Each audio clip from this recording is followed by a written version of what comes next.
하신 하나님의 말씀입니다. 모두 자리에 앉으시겠습니다. 지난 주간에 우리 LA를 떠들썩하게 했던 소식이 있습니다. 우리 LA에 사는 한인들, 특히 그 중에서도 저처럼 축구를 좋아하는 팬들에게 무척 반가운 소식이 들려왔는데요.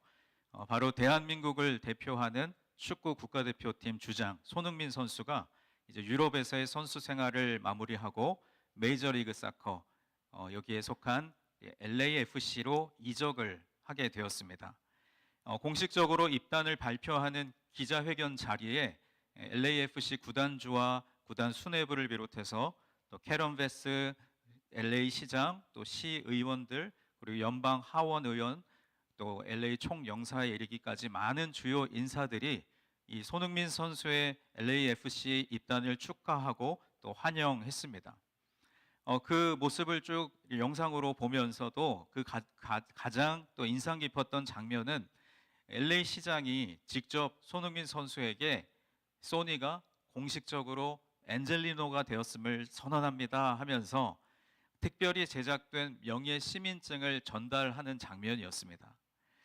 저는 여러분에 비하면 미약하지만 그래도 6년째 LA에서 살면서도 이 엔젤리노라고 하는 호칭을 잘 모르고 살았는데, 이 엔젤리노라는 호칭이 LA에 사는 사람들끼리 서로를 부르는 말이고 LA 사람, LA 주민, 그런 의미를 가진 단어입니다. 뭐 비슷한 표현으로는 뉴욕에 거주하는 사람들을 뉴요커라고 하고, 또 파리에 거주하는 사람을 뭐 파리지앵, 뭐 파리지엔네 이렇게 부르는 것과 마찬가지이겠죠.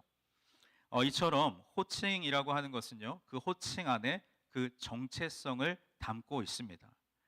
우리도 여러 호칭으로 불리죠. 저의 경우만 하더라도 이렇게 여러분 앞에 서서 교회에서 사역할 때에는 목사라고 불리고, 또 가정에 가면 아빠 또는 아들, 또 우리 자녀들이 다니는 학교에 가면 뭐 혜원이 아빠, 리온이 아빠 그렇게 불리기도 합니다.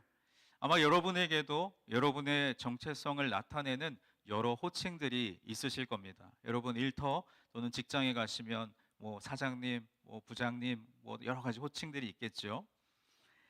그런데 여러분, 그 중에서도 우리의 정체성을 표현하는 가장 영예롭고 자랑스러운 호칭이 있다면 그것은 바로 그리스도인이라는 호칭일 것입니다.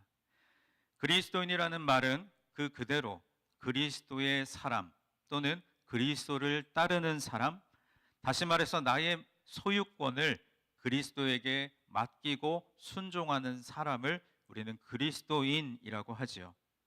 예수님께서 십자가에서 죽으시고 부활하시자 초대교회 성도들은 예수님을 구주와 주님으로 영접하기 시작했습니다. 예수님을 통해서 삶이 변화된 사람들은 그 당시 로마 정부의 핍박에도 불구하고 우리의 구주, 우리의 왕은 오직 예수 그리스도이시다라고 선포했고, 세상 사람들은 그들에게 그리스도인이라는 호칭을 붙여주었습니다.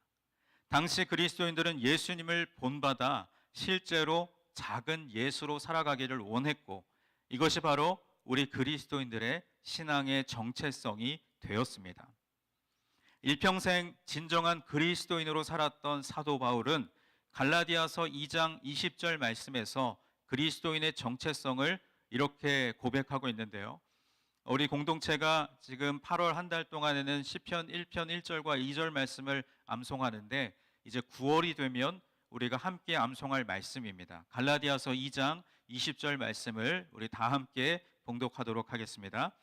내가 그리스도와 함께 십자가에 못 박혔나니 그런즉 이제는 내가 사는 것이 아니요 오직 내 안에 그리스도께서 사시는 것이라. 이제 내가 육체 가운데 사는 것은 나를 사랑하사 나를 위하여 자기 자신을 버리신 하나님의 아들을 믿는 믿음 안에서 사는 것이라. 아멘. 말씀을 읽으시면서 9월에는 저거 암송할 수 있나? 이런 얼굴 표정을 지으시는 분들이 계신데요. 하실 수 있습니다. 사도 바울은 이렇게 갈라디아서 2장 20절 말씀을 통해 그리스도인이라고 하는 그 신앙의 정체성을 분명하게 표현하고 있습니다. 바울은 예수님께서 십자가에 달리셨을 때 함께 죽은 자가 그리스도인이라고 고백합니다. 내 안에 그리스도께서 사시는 사람, 즉 나는 죽고 그리스도가 사는 사람이 바로 그리스도인입니다. 저는 오늘 말씀을 통해서 예수와 함께 죽고 예수와 함께 살며 오직 예수님만을 의지하고 사는 그리스도인의 바른 정체성이 우리 안에 더욱더 확고하게 자리 잡는 오늘 이 시간이 되기를 간절히 소망합니다. 오늘 본문이 담긴 골로새서는 신약 성경에 기록된 바울 서신 중에 하나로서 바울이 로마 감옥에 갇혀 있을 때 골로새 교회에 보낸 편지입니다. 이 서신은 골로새 교회에 침투했던 거짓 가르침, 특히 예수 그리스도의 신성과 또 구원 사역에 대한 왜곡된 이해를 바르게 바로잡고 성도들에게 참된 신앙과 참된 그리스도인의 신앙 정체성을 가르치려는 목적으로 쓰였고, 이 편지는 또 골로새 교회만이 아니라 그 인근 지역의 라오디게아, 히에라볼리에 있는 교회도 함께 읽고 또 함께 깨닫기를 원하는 의도가 이 골로새서 말씀에 담겨 있습니다. 그런데 여러분, 이 골로새 교회는요, 사실 바울이 직접 세웠거나 뭐 한번 방문했던 적이 있는 교회가 아니었습니다. 또 그 골로새 교인들을 만나본 적도 없습니다. 그런데도 그들을 위해서 애쓰는 마음을 오늘 본문에 앞선 골로새서 2장 2절과 3절에서 이렇게 고백하는데요. 표준 세번역 성경으로 한번 읽어보겠습니다. 내가 이렇게 하는 것은 여러분 모두가 사랑으로 결속되어 마음의 격려를 받고 깨달음에서 생기는 충만한 확신의 모든 풍요에 이르고 하나님의 비밀인 그리스도를 온전히 알게 하려는 것입니다. 그리스도 안에는 모든 지혜와 지식의 보화가 감추어져 있습니다. 아멘.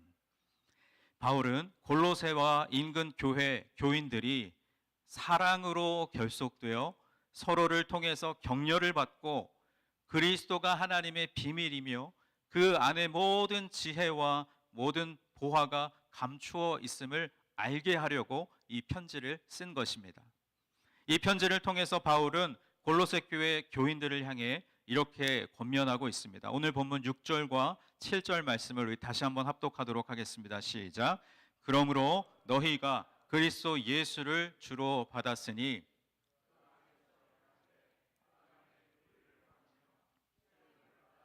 교훈을 받은 대로 믿음에 굳게 서서 감사함을 넘치게 하라. 아멘. 여러분, 이 말씀의 요지가 무엇일까요? 한마디로 너희들의 신앙의 정체성을 분명히 알라는 것입니다. 그렇다면 바울은 골로새 교인들에게 왜 이러한 권면을 하는 것일까요? 이 바울의 권면을 살짝 뒤집어 놓고 보면 그 속 사정을 읽어낼 수가 있습니다. 만약 그 골로새 교회 성도들의 삶이 바울의 권면하는 내용과 일치했다면 바울이 굳이 이런 내용을 편지 속에 담을 이유가 없었을 것입니다. 바울은 이렇게 편지할 수밖에 없는 이유를 그 이어지는 4절에서 이렇게 말씀하는데, 내가 이것을 말함은 아무도 교묘한 말로 너희를 속이지 못하게 하려 함이니 라고 말씀합니다. 그 당시 골로새 교회에는 거짓 교사들의 공격이 있었습니다. 그들은 예수 그리스도만으로는 충분하지 않다고 하면서 뭔가를 더 추가해야만 더 깊은 곳으로 나아갈 수 있다고 주장했습니다. 다시 말해 어떤 지식으로 잘 채워지고 또 잘 포장된 어떤 사상들이 더 깊은 영적인 깨달음으로 나아갈 수 있게 한다는 것이 이 거짓 교사들의 주장이었습니다. 참 안타깝게도 당시 골로새 교인들 중에는 그 거짓 교사들의 주장에 현혹되어서 자신들이 살아내야 할 그리스도인의 정체성을 잃어버린 채 그 정체성이 주는 교훈대로 살지 못하고 있었던 것입니다. 그래서 오늘 본문 8절에서 그들의 정체성이 흔들린 이유를 바울은 이렇게 기록하고 있습니다. 누가 철학과 헛된 속임수로 너희를 사로잡을까 주의하라. 이것은 사람의 전통과 세상의 초등 학문을 따르며 그리스도를 따름이 아니니라 라고 말씀합니다. 그들의 눈에는 그리스도보다 세상의 철학과 헛된 속임수가 더 좋게 보였고, 그래서 그들은 그리스도를 따르지 않고 세상의 철학과 학문과 헛된 속임수를 따랐던 것입니다. 이 골로새 교회의 이러한 모습은 바울이 결코 용납할 수 없는 상황이었습니다. 그래서 바울은 이 말씀을 통해서 그들이 변화되기를 기대했습니다. 먼저 바울은 오늘 본문 6절에서 너희가 그리스도 예수를 주로 받았다라는 말씀으로 시작하면서 그들의 정체성이 무엇인지를 다시 한번 상기시켜주고 있습니다. 그들이 주로 받은 그 예수님, 그 예수 그리스도는 어떤 분입니까? 그분은 모든 통치자와 권세의 머리가 되시는 분이십니다. 그분 안에는 신성의 모든 충만이 육체로 거하십니다. 또한 앞선 2절과 3절에서 그분이 하나님의 비밀일 뿐 아니라 그 안에 지혜와 지식의 모든 보화가 감추어져 있다고 말씀합니다. 더욱 놀라운 것은 골로새 교회 사람들도 그 안에서 충만하여졌다는 사실입니다. 바울이 정의하고 있는 골로새 교인들의 정체성은 그들의 주인이 세상이 아니라 예수 그리스도이시고 모든 통치자와 권세의 머리가 되시는 예수 그리스도의 모든 충만이 그들 안에서 가득하다는 것입니다. 이러한 정체성은 그들이 곁눈질하고 있는 또 다른 정체성, 즉 세상 철학과 헛된 속임수와는 비교할 수 없을 정도로 우월하고 고결한 것입니다. 바울이 이것을 다시 한번 제시하는 이유는 간단합니다. 하찮은 세상 철학과 헛된 속임수에서 벗어나 본연의 정체성을 다시 회복하라는 것입니다. 다시 돌아와서 그리스도 안에서 행하라는 것, 이것이 바울이 골로새 교인들에게 편지를 쓴 의도였습니다. 골로새 교회의 문제는 1차적으로는 세상 철학과 헛된 속임수에서 비롯된 것이지만 보다 더 근본적인 문제는 그들의 신앙 정체성이 견고하지 않았다는 데 있습니다. 그래서 바울은 그들의 정체성이 삶에서 더욱더 견고하게 뿌리내리기를 원했던 것입니다. 그 견고함을 위해서 그 안에서 행하되 그 안에 뿌리를 박으며 세움을 받아 교훈을 받은 대로 믿음 위에 굳게 서서 감사함을 넘치게 하라고 말씀한 것입니다. 그런데 여러분, 우리가 이 말씀을 접할 때에 쉽게 범하는 오류가 한 가지 있습니다.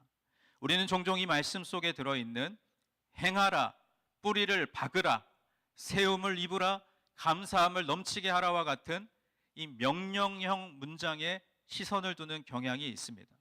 그 결과 우리 자신이 그 행동의 주체가 되어서 성급하게 일로 뛰어듭니다. 그렇지만 그럴 때마다 우리가 경험하는 것이 무엇입니까? 실패와 좌절뿐입니다. 열매 없는 빈 가지를 마주하게 됩니다. 낙담하게 되고 피로감으로 인해 좌절하게 됩니다. 그리고 그 좌절의 끝에는 당연하게도 감사가 아닌 불평과 원망이 가득하게 됩니다. 이것은 결코 주님께서 원하시는 결과가 아닙니다.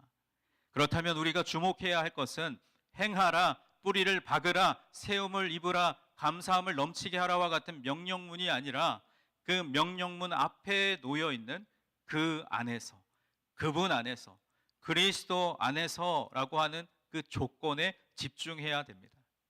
바울이 제시하고 있는 이 조건은 애초에 바울이 한 말이 아닙니다. 예수님께서 맨 처음 제자들에게 제시하셨던 조건이죠. 우리가 너무나 잘 아는 요한복음 15장 5절 말씀을 보면 나는 포도나무요 너희는 가지라 그가 내 안에 내가 그 안에 거하면 사람이 열매를 많이 맺나니 나를 떠나서는 너희가 아무것도 할 수 없음이라 라고 말씀하셨습니다. 주님 안에 거하지 않고 또 주님을 떠나서 우리가 할 수 있는 일은 아무것도 없다는 것입니다. 반대로 우리가 주님 안에 거하면 열매를 많이 맺게 됩니다. 우리가 애써서 수고하지 않아도 주님께서 저절로 열매를 맺게 해주신다는 사실입니다. 그러므로 우리는 주님께서 명령하실 때 그 명령에 성급하게 뛰어드는 것이 아니라 그 명령 앞에 놓여 있는 조건, 즉 그리스도 안에서라는 이 말씀에 주의를 기울이고 먼저 그리스도 안에 거하도록 해야 합니다. 그분 안에 거하는 것이 먼저이고 그분 안에서 행하는 것이 그 다음입니다. 그렇다면 그 안에서 행하고 그 안에 뿌리를 박으며 세움을 받는다는 것은 어떤 의미일까요?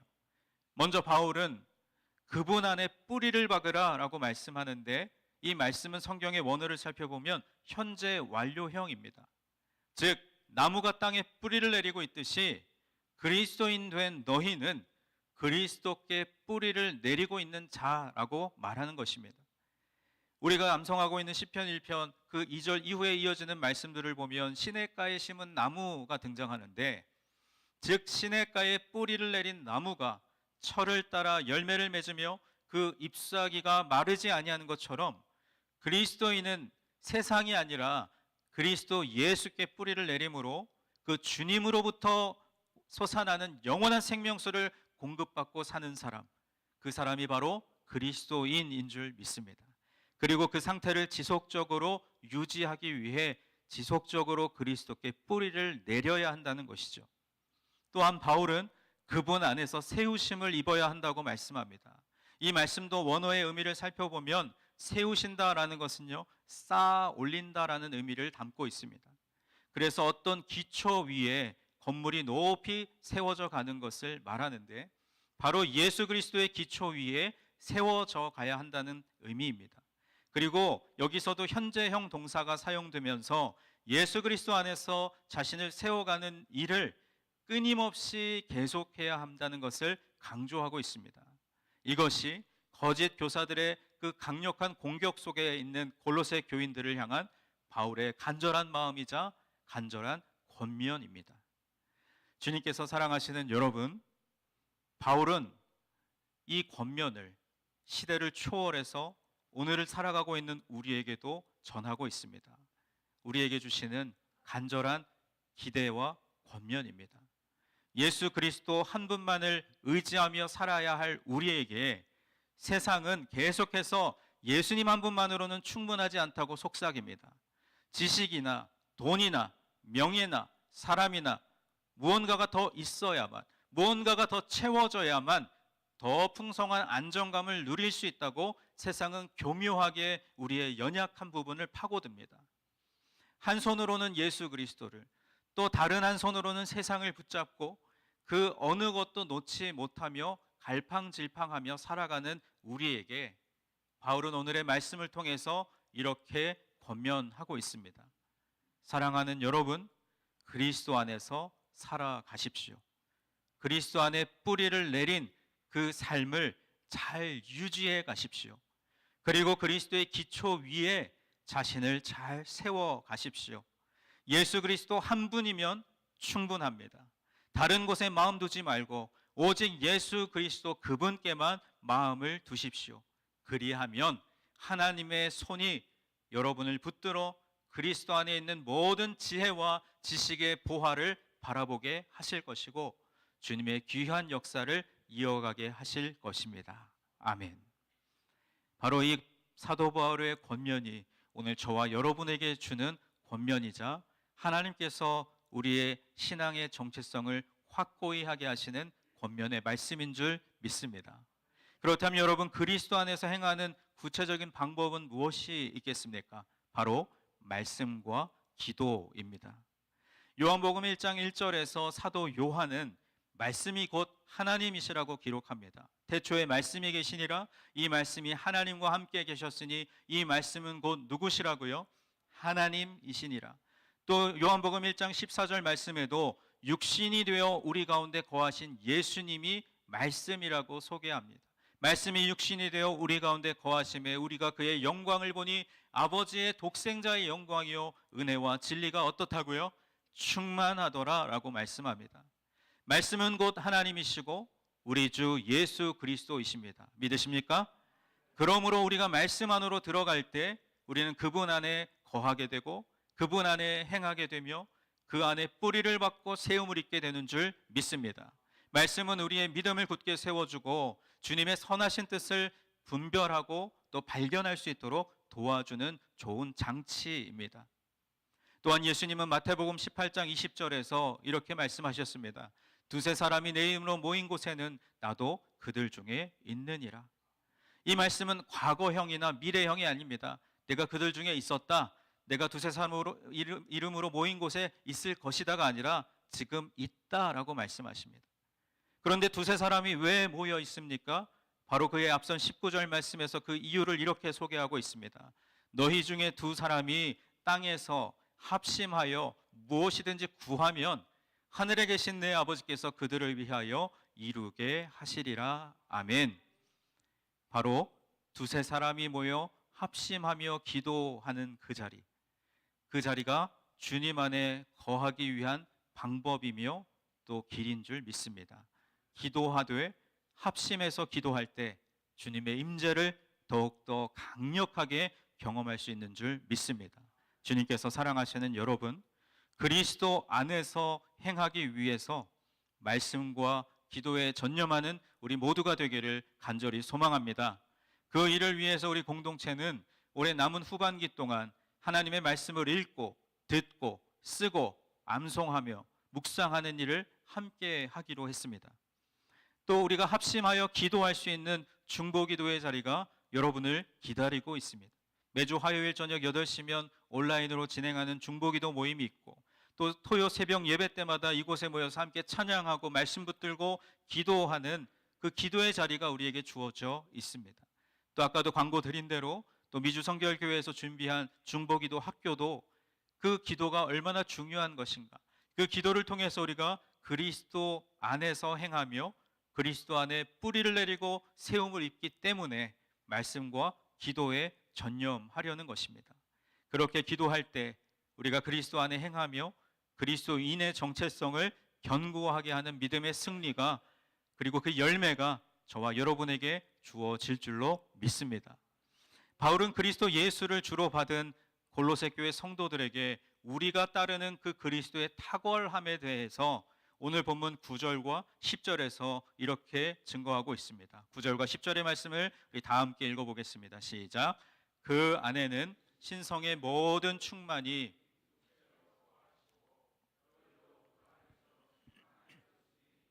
그는 모든 통치자와 권세의 머리시라. 아멘. 그리고 앞선 골로새서 1장 19절에서도 바울은 아버지께서는 모든 충만으로 예수 안에 거하게 하시고 라고 말씀합니다. 이 충만이라고 하는 것은요, 잔이 차고 넘칠 정도로 부족함이 없는 상태를 의미합니다. 예수 그리스도께서 참 사람의 모습으로 이 땅에 오셨을 뿐 아니라 그 육체에 하나님의 신성이 부족함 없이 충만하게 거한다는 것을 의미합니다. 즉 예수 그리스도는 참 사람이실 뿐 아니라 참 하나님이시라는 사실을 고백하는 것입니다. 더 나아가서 예수 그리스도 안에 있는 우리 또한 하나님과의 관계에 있어서, 그리고 그 구원과 관련되어서 부족하거나 결핍이 없는 충만한 상태에 이르렀음을 증거하는 것입니다. 그렇기에 우리에게 예수 그리스도 그분 외에 다른 교훈이나 가르침은 필요하지 않습니다. 우리는 이미 예수 그리스도를 주로 받음으로 말미암아 충만을 경험한 사람인 줄 믿습니다. 따라서 우리에게 예수 그리스도 외에 그 무언가가 더 필요하다고 말하는 세상의 헛된 속임수에 우리의 마음이 사로잡히지 않기를 바랍니다. 더 많은 것을 가져야만, 더 많은 것을 누려야만, 더 높은 자리에 앉아야만 괜찮은 인생이라고 속삭이는 헛된 세상의 속임수를 따르지 말아야 합니다. 그리스도 안에 있는 우리는 이 땅에서 살아가는 동안 우리가 가질 수 있는 모든 것을 이미 가지고 있습니다. 우리는 모든 통치자와 권세의 머리가 되시는 그리스도께서 이루신 모든 것에 참여하는 그리스도인이기 때문입니다. 마지막으로 오늘 본문의 11절, 12절 말씀에서 바울은 예수 그리스도 안에 있는 우리가 얼마나 온전한 구원을 받았는지에 대해서 말씀합니다. 11절, 12절 말씀을 다 함께 읽겠습니다. 또 그 안에서 너희가 손으로 하지 아니한 할례를 받았으니 곧 육의 몸을 벗는 것이요 그리스도의 할례니라. 너희가 세례로 그리스도와 함께 장사되고 또 죽은 자들 가운데서 그를 일으키신 하나님의 역사를 믿음으로 말미암아 그 안에서 함께 일으키심을 받았느니라. 아멘. 바울은 그리스도 안에서 우리가 이미 온전해졌음을 증거합니다. 여기서 이 그리스도의 할례란 그리스도께서 자기 백성에게 베푸시는 할례로 우리 마음의 할례를 의미합니다. 예레미야 4장 4절 말씀을 보면 하나님께서 이스라엘 백성에게 마음 가죽을 베는 마음의 할례를 요청하셨습니다. 또 로마서 2장 29절 말씀에서 바울은 할례는 마음의 할지니라고 권면했습니다. 즉 오늘 본문 11절과 12절에 기록된 손으로 하지 아니하는 할례라는 것은 예수 그리스도의 죽음과 부활을 믿음으로써 죄 있는 인간의 본성을 벗어버리고 중생의 씻음과 성령의 새롭게 하심으로 하나님의 자녀가 되었음을 의미합니다. 이것은 믿음으로 받는 세례에서 더욱더 분명해집니다. 세례가 무엇입니까? 그리스도와 함께 옛사람의 죄악된 습관에 대해서는 죽고 그리스도와 함께 일으키심을 받음으로 하나님의 새 가족과 그에 따른 새로운 삶의 방식으로 살아가는 존재가 되는 것, 그것이 바로 세례입니다. 바울은 골로새 교회 성도들에게 그들이 믿음으로 받은 세례가 가지고 있는 그 의미를 다시 한번 설명함으로써 그들이 예수 그리스도 안에서 온전한 구원을 이미 받았음을 다시 한번 상기시켜 주었습니다. 예수 그리스도 안에 있기 전에 그들은 범죄와 육체의 무할례로 죽었던 자들이었습니다. 다시 말해서 죄와 허물로 죽었던 자들이 그리스도 안에서 구원을 받음으로 말미암아 새 생명과 죄 사함을 받고 예수님 한 분만으로 충만해졌기 때문에 더 이상 우리가 받은 구원에 문제가 있거나 부족한 것으로 여기지 말고 세상의 헛된 속임수에 빠질 것이 아니라 살아있는 자의 하나님과 동행하며 그리스도 안에서 살아가는 우리 모두가 되기를 간절히 소망합니다. 이제 말씀을 맺겠습니다. 하나님의 시선은 이제 우리 유니온 교회 공동체를 향하고 있습니다. 여러분, 우리의 신앙의 정체성이 바울의 권면대로 견고하게 서 있는지, 아니면 그 정체성이 위태롭게 바람에 나는 겨와 같이 흔들리고 있지는 않은지, 그것은 오직 주님만이 아실 것입니다. 주님께서 사랑하시는 여러분, 그리스도인 된 저와 여러분의 정체성은 무엇입니까? 부활하신 예수님을 우리의 주님으로 받아들이는 것, 그 지점에서부터 우리의 정체성이 시작되는 줄 믿습니다. 그리고 그 정체성은 우리의 일상 속에서 투명하게 드러나게 될 것입니다. 우리는 부활하신 주님과 함께 부활하여 일상을 살아가는 그리스도인입니다. 부활하신 주님 안에 거하면서 그분께 순종하는 사람이 바로 우리들입니다. 말씀과 기도가 우리의 내면을 가득 채우고 그것으로 인해서 이 어두운 세상 속에서 한 줄기 빛이 되는 모습이 바로 저와 여러분이 회복하고 더욱 견고하게 가져야 할 그리스도인의 정체성인 줄 믿습니다. 이 정체성이 영원토록 우리 교회 공동체와 여러분 각자의 일상의 삶 속에 견고하게 자리 잡기를 그리스도의 이름으로 간절히 축원합니다. 우리 함께 기도하겠습니다.